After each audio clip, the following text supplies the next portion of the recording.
다항식 fx, gx를 2차식으로 나눈 나머지가 있는데요. 이 나머지가 개수가 정수인 1차 다항식이다. 1차 다항식이다.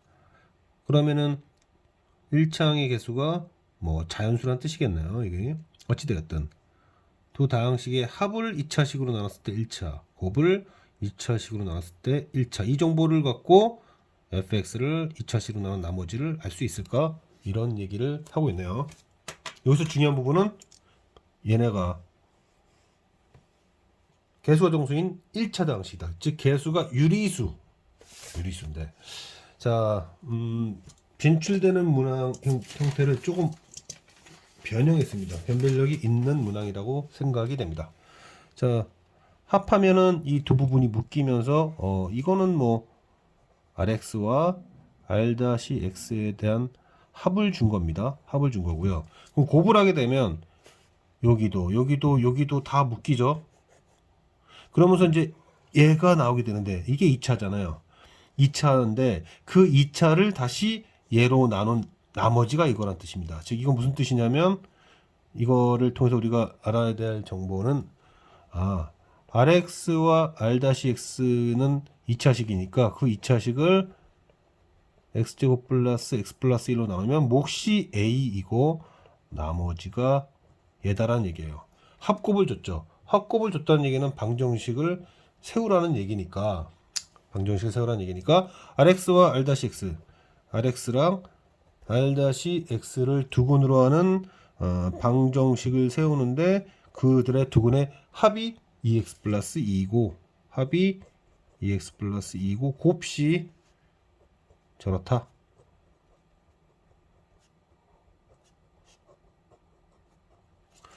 곱시 이거라고 하면 안 됩니다. 1차 1차가 곱하면 2차인데 어떻게 1차가 되겠어요? 그래서 이 부분을 표시하는 게 첫 번째 난관이었다.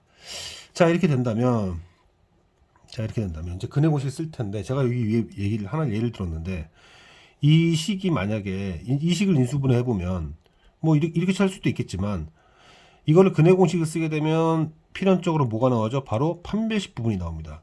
이 판별식 부분이 제곱식이 되었어야 루트를 벗고 나오면서 이렇게 정수계수 다항식이 될 수 있었던 겁니다. 즉 이 문제에서도 이 t는 이라고 했을 때 t는 어쩌고 x 어쩌고 또 어쩌고 x 어쩌고로 했을 때 이 부분들이 다 정수가 되어야 되잖아요.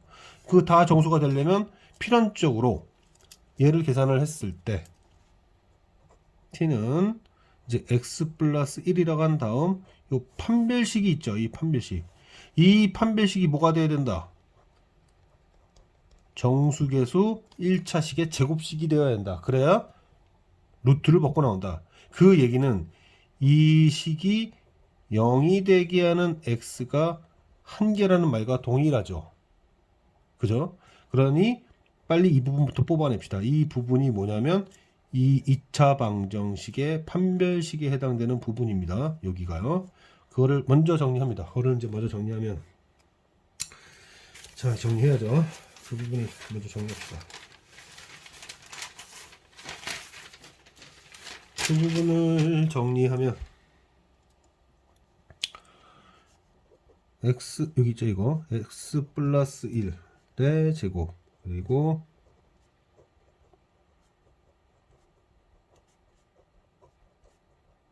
이렇게 쓰고요.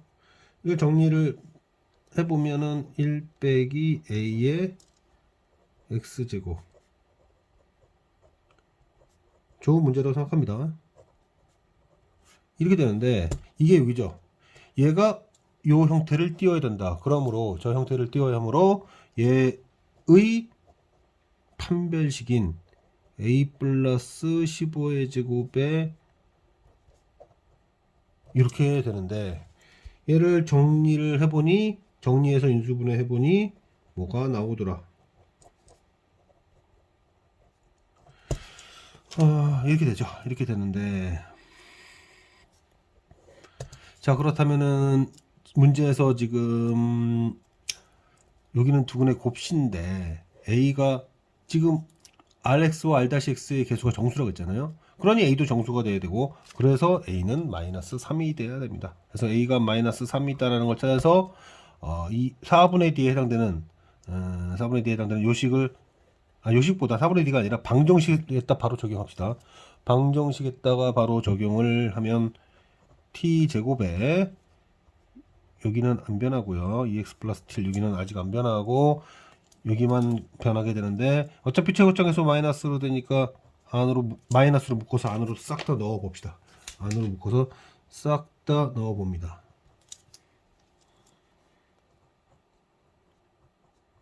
이렇게 싹 다 넣었더니만 얘 또 하필이면 또 인수분해가 돼요. 얘가 인수분해가 되는데 어떻게 되냐면은 3x 마이너스 4 마이너스 이렇게 되니까 3x 빼기 2 x 빼기 4 그러면 얘랑 얘를 더하면 얘가 되죠. 마이너스 2x 플러스 2 했다가 마이너스 4 딱 되잖아요. 그죠? 그래서 T가 나오는데 문제에서 다시 한번 보면은 Rx 이제 선택 요인을 줬죠. Rx의 1차 함계수가 양수다라고 줬잖아요. 그래서 그러면 Rx는 3x 빼기 2겠구나. 왜냐면 또 다른 거는 마이너스 x 플러스 4니까 이렇게 해서 다항식을 찾아주세요라는 문제가 첫 번째 문제였고요. 첫 번째 문제였고 두 번째 문제는 뭐 근계수 문제 비스무리한 것 같은데요. 두 번째 문제는 x에 관한 방정식이 있는데 이 방정식에 서로 다른 두 식은 얘기하고 절대값을 매겨서 뭔가 부호에 대한 무언가가 있나 봅니다. 절대값 때리고 나서 다시 정보를 줬습니다. 이 두 가지 정보 갖고선 PQ를 구하세요라는 얘기였어요. 자, 문제에서 얘 두근 알파 베타라고 하니까 그냥 썼고요. 얘를 두근으로 하는 방정식이 얘라고 했습니다. 그러면 우리는 뭐부터 고민을 해야 되냐? 어디서부터 고민을 해야 될지 생각을 해야 되는데 어디서부터 고민을 해야 될지 생각을 해야 되는데요. 자, 일단 이런 생각이 듭니다. 알파 베타가 다 양수는 아닐 거예요. 그래서 일단은 두분의 곱 처리 때문에 지금 제가 그러는데 이렇게 생각을 해보는 거죠. 알파 베타의 부호가 같을 때, 즉 플러스 플러스 혹은 마이너스 마이너스인 경우라면 어떻게 될까? 자, 그렇다면은 이때는 예를 들어서 알파 베타로 나오든지 마이너스 알파 마이너스 베타로 나오든지 하더라도 얘는 안 바뀌죠. 안 바뀐다는 얘기가 뭐냐면 결국 알파 베타의 곱은 2p 플러스 q가 되어야 한다는 뜻이에요. 여기서. 그런데 위쪽에서는 q죠. 자, 그러면 p가 0이 됩니다. 자, p가 0이 돼요. p가 0이 되면 이제 둘 중에 하나일 텐데 알파 베타가 둘 다 플러스였다면 알파 플러스 베타가 마이너스 p고 여기서는 2p 마이너스 q가 되면서 q가 0이 됩니다. 근데 알파 베타가 둘 다 음수였다면 이때는 p가 되고 이렇게 되죠. 2p 마이너스 q. 그래봐야 어차피 q가 0입니다. 그럼 pq 모두 0이라는 얘기고 그러면 x제곱이 0이라는 얘기인데 그럼 x가 0 하나밖에 없다는 얘기가 되고 그러면은 서로 다른 두실근이라는 조건이 모순이 되죠. 따라서 알파 베타는 부호가 다르구나. 이런 함수식이구나. 이 식이 알파 베타 부호가 다르다. 그러니까 그렇다는 얘기죠. 얘가 이런 식이구나. 그러면은 알파 베타는 부호가 다르구나. 그러면 어차피 대칭적이니까 전 이렇게 두겠습니다. 알파 베타의 부호가 다르겠구나. 그러면 대칭적으로 이렇게 두자. 이렇게 두고 물론 뭐 다른 경우도 있겠지만 이거 순서가 바뀌는 경우가 있겠지만 결론은 같게 될 것이다. 자, 그러면 얻어낼 수 있는 정보가 마이너스 알파와 베타죠. 그러니까 마이너스 알파 곱하기 베타 두근의 곱이 2p 플러스 q가 되고 그럼 위식에서 이건 알파 곱하기 베타니까 마이너스 q가 됩니다. 그러므로 p와 q는 부호가 서로 다르구나. 넘겨보면요. P는 마이너스 Q, Q는 마이너스 P 이런 얘기를 할 수 있게 되죠. 할 수 있게 됩니다. 자, 그러면 미식 마이너스 알파 플러스 베타는 2P 마이너스 Q인데 마이너스 Q가 P니까 3P라고 쓰시면 되고 그 다음에 밑에서 두근의 곱 마이너스 알파 곱하기 베타는 2P 플러스 Q가 되면서 P가 되죠. 그런데 여기서는 마이너스 Q 이건 큰 의미가 있지는 않습니다. 제가 봤을 때 이거는 큰 의미가 있지는 않고 여기서 무언가를 해야 되죠. 뭘 해야 되냐면 지금 알파 베타 합은 마이너스 P니까 자 그러면은 얘가 이렇고 얘가 이러니까 두 식을 더해 버리면 베타는 P가 되고요. 베타는 P가 되고 그럼 알파는 마이너스 2P가 됩니다. 마이너스 2P가 돼요. 자 여기다가 마무리를 줘 봅시다. 여기다 마무리 줘 보면 마이너스 알파는 2P고 베타는 P인데 P죠. 근데 P가 0이 아닙니다. 그래서 약분해 버리면 P는 2분의 1이구나. 그러면 Q는 마이너스 2분의 1이다. 이렇게 잡을 수 있죠. 눈치를 어느 정도 칠 수 있겠지만 알파 베타가 같은 부호라면 문제를 내지 않았겠죠. 근데 왜 달라야 되는가? 그 정도는 알아야 정확한 풀이로 갈 수 있고 그 다음부터는 뭐 어느 정도 정해진 수준대로 가는 편이다. 자, 이렇게 정리할 수 있고 마지막 문제는 직각 삼각형의 정사각형을 내접시켰습니다. 보통 이런 문제 유형은 고1 수학에서는 잘 안 나오고 미적분 이런 데서 급수 문제라든지 이런 데 주로 나오는 편인데 자 여기서 보면 요 A와 B라는 정보를 주고 A, B를 두근으로 하는 방정식 당연히 인수분해 될 리가 없죠. 무리수죠. 무리수일 것 같아요. 그래서 야 이거 A, B는 못 구하겠구나. 그냥 A, B의 합과 곱밖에 모르겠구나 이런 생각밖에 못 하겠고 그리고 나서는 이 대각선 길이와 정사각형 길이를 두근으로 하는 방정식을 해라 이렇게 나왔습니다. 뭐 당연한 얘기지만 A, B를 주면 문제가 아니죠. A, B를 찾기 힘들게 주죠. 이렇게 찾기 힘들게 줬습니다. 그래놓고 지금 요 길이가 필요하고 요 길이가 필요한데 요 길이는 일단 루트 a제곱 b제곱이니까 구할 수 있지 않을까라고 해서 ab 제곱 빼기 2ab를 하려고 딱 봤더니 합은 8이죠. 8, 8에 64 곱은 14 그러면 28 그러면 얼마야 이게 36 이거는 그래도 쉽게 줬네요. 근하는 쉽게 찾았습니다. 6이라고 나왔으니까 문제는 이 길입니다. 이거 어떻게 찾을까? 닮음을 쓰자니 참 골치 아픕니다. 근데 명확한 길이를 써야 되겠고 자 어떻게 하면 좋을까? 여러 가지가 있겠지만 전 이렇게 할게요. 요 길이와 요 길이와 요 길이는 6이다. 그렇게 쓰겠습니다. 셋의 길이는 6이다. 그리고 여기가 세타라면 여긴 90 마이너스 세타고 90도니까 다시 세타고 90 마이너스 세타고 여기 세타죠. 저는 이 세타를 적절하게 잘 이용해 보겠습니다. 적절하게 이용할 건데 K가 나오도록 K가 표현이 되도록 하면서 즉 여기를 K에 관한 식으로 여기도 K에 관한 식으로 나올 수 있게끔 할게요.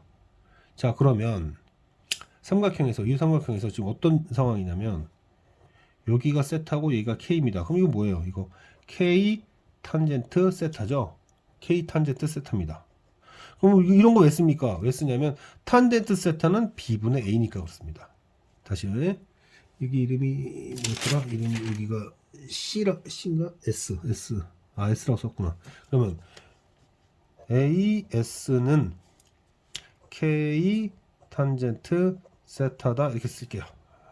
그러면 탄젠트 세타는 B분의 A다. 그래서 B분의 A다 이렇게 쓰겠습니다. 이제 남은 것은 CR인데 이거는 어떻게 볼까? CR인데 보기 편하게끔 두고 여기 R이 되게 하고 그 다음에 세타가 이쪽에 끼게 하려면 C 이렇게 있고 Q 이렇게 있죠. 지금 그리고 지금 보니까는 QR이 K입니다. 그리고 CR을 표현해야 돼요. 그러면 어떻게 되느냐? CR 탄젠트 세타, CR 탄젠트 세타가 K니까, 그죠? CR 탄젠트 세타는 다시 얘기하지만 B분의 A입니다. CR 탄젠트 세타가 K니까 그러면 CR 길이는 K 곱하기 역수네요. A분의 B가 된다 이렇게 되는 거죠. 그러면은 AS 길이와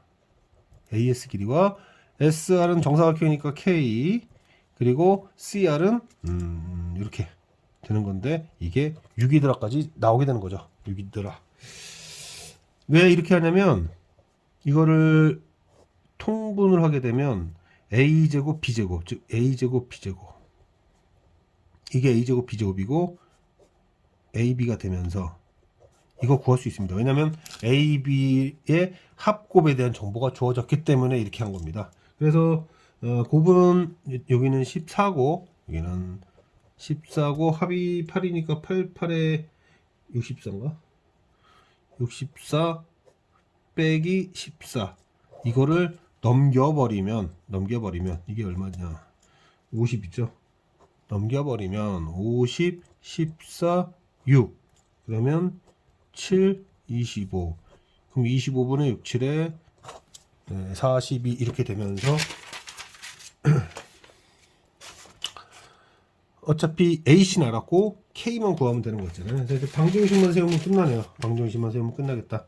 그래서 개수가 아까 25였습니다. 25에 X제곱에 그 다음에 뭐야 이게 6 더하기 25분의 42x 그 다음에 6 곱하기 42 6 곱하기 25분의 뭐 있죠? 그러니까 25 한 다음에 6에다 42 곱하면 252 이렇게 정리하면 2차식이 완성되면서 AC와 K를 두고 늘어난 방정식을 완성할 수 있었다. 그래서 PQ를 정할 수 있었다.